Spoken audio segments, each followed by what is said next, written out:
let's get something straight.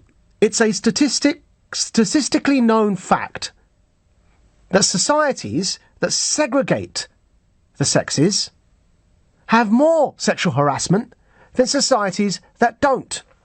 Because you fetishize the other gender. You fetishize sex. And so if you look to countries like Saudi Arabia, Iran, Pakistan, where the social norms are that the genders don't mix, do you think you've got rid of sexual harassment in those societies? Or do you think in Saudi Arabia, when they see an ankle, they get titillated?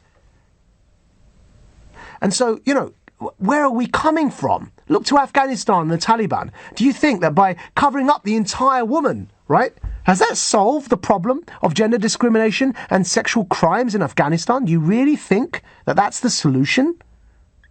What are we doing here? We're reverting back to our Victorian age prudishness. There's a serious danger of overcorrection here. And I want to make this very clear, right? Just so we can remember, because these ideas coming from the left, by the way, this is TFL, but it's generally from the left, that the solution to the sexual harassment problem is gender segregation. Well, isn't it the left that was meant to have rebelled against all of this in the first place? So let me remind you what we rebelled against in the Victorian era. Progressives were the ones who made the strong and loud case, and correctly so, that sex isn't bad, people. Sexual harassment is bad. Nudity isn't bad.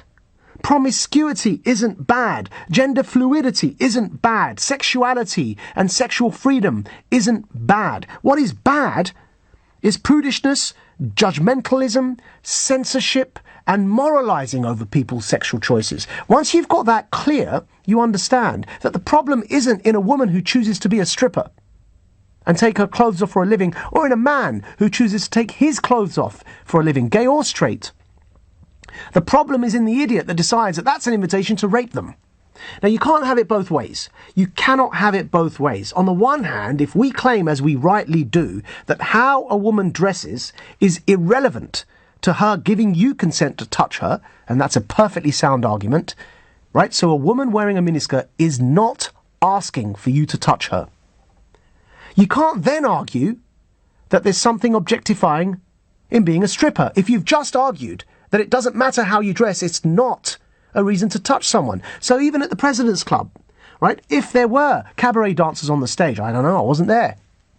That's not the problem. The problem isn't the cabaret dancers. Don't try and shut down the Windmill Club and say, oh, there's a problem there because it's objectifying women because there's cabaret dancers. Yet at the same time, you're saying women wearing miniskirts aren't inviting to be touched and therefore women should be able to dress how they want. You can't have it both ways.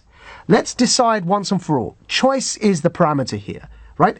And women can dress how they want, behave how they want in a free society and mix with men. And the solution is men simply don't touch them without their permission. That's the solution. Not to say, right, we're going to go back to the Victorian age and segregate the genders as a way to protect women from sexual harassment. That doesn't protect anything. We will make America great again.